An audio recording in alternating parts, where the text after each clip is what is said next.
There is a new reality dating show in town. Stranded on Honeymoon Island sees 12 singletons quickly coupled up and sent to a desert island to see if they and their relationship can survive. She loves him. There you go. What a test. Positivity. It's not exactly the usual setup for a honeymoon. Let's face it. But yours wasn't the usual setup either, Gloria. No, I'm racing right now because I think that Janet and Kelly have got a lot of stuff to talk about here. Anyway, I was first married to Don, the father of my children, of course, and we didn't have money to go to exotic places, anything in those days, so we went to Dublin. I was in the north of Ireland, Dublin's in the south. And that was lovely, beautiful hotel, etc. But the next morning, came down for breakfast, and some people we worked with at Ulster Television, this man had come down, he was unsigned, and he came down with his wife, and they said, we just thought it was a lovely idea, so we thought we'd come on honeymoon with you for a couple of days.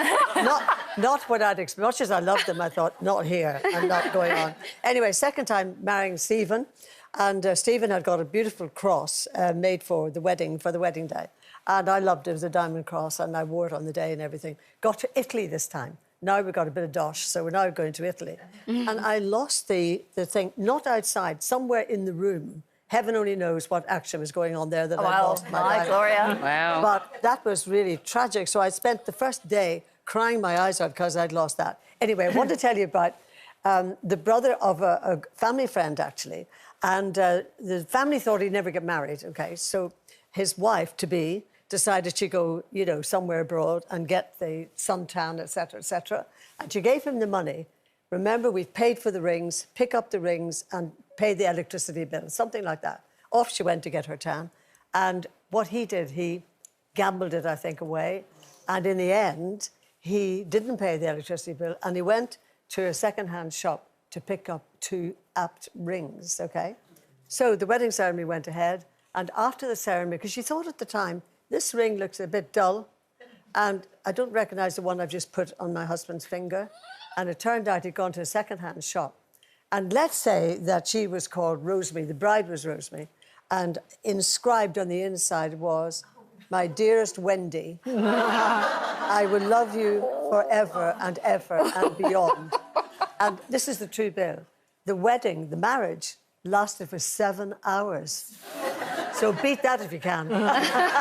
Oh, my goodness. 7 hours. I know, he really didn't do his fact check in there, did he? And the family couldn't believe that, as they thought he would never get married, now it's over in 7 hours. Yeah, so there we go, back to square one. That. So where do we start, really, Janet, with where do we start, catalogue of honeymoons? Which one are you allowed to tell us? I did live with my partner for 2 years. Now we decided to get married. Got married, had a great party. Next morning, I'm washing the kitchen floor and I thought, I'm not cut out for this. And actually, we decided to get divorced 2 days within 48 hours. So literally within 48 hours of being married, you were like, it's done.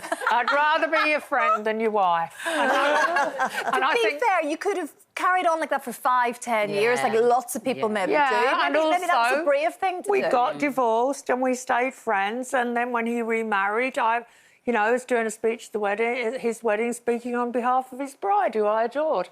Aww. Anyway, my other quick honeymoon story is 2 great friends of mine got married, went to the wedding reception, all fabulous. They were spending the night in Claridge's posh London hotel before they went off on honeymoon.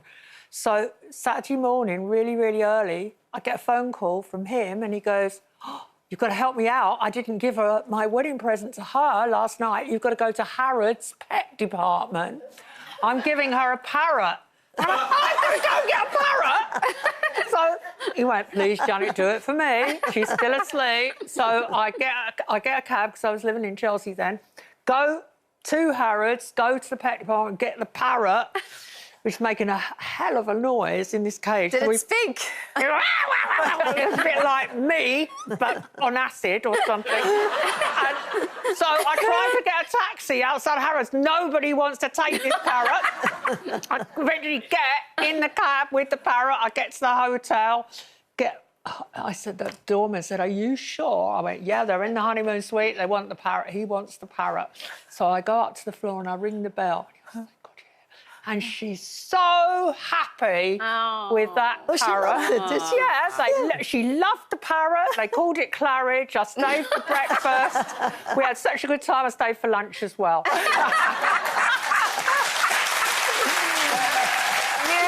True friend that day. Yeah, I delayed their honeymoon. Parrot. Oh, that's good. I don't think we can top that, really, can we? No, I'd rather move on from my honeymoon story, please. Oh, really? What's the next topic? We didn't do anything crazy like that at all. Actually, Frank and I went away about a week after we got married, I think it was, and we had Frank's girls. They were only little at the time. And the four of us went away for a week in the sun and we had the best time ever. And it was just really boring compared to any of your stories. Anyway, we were happy.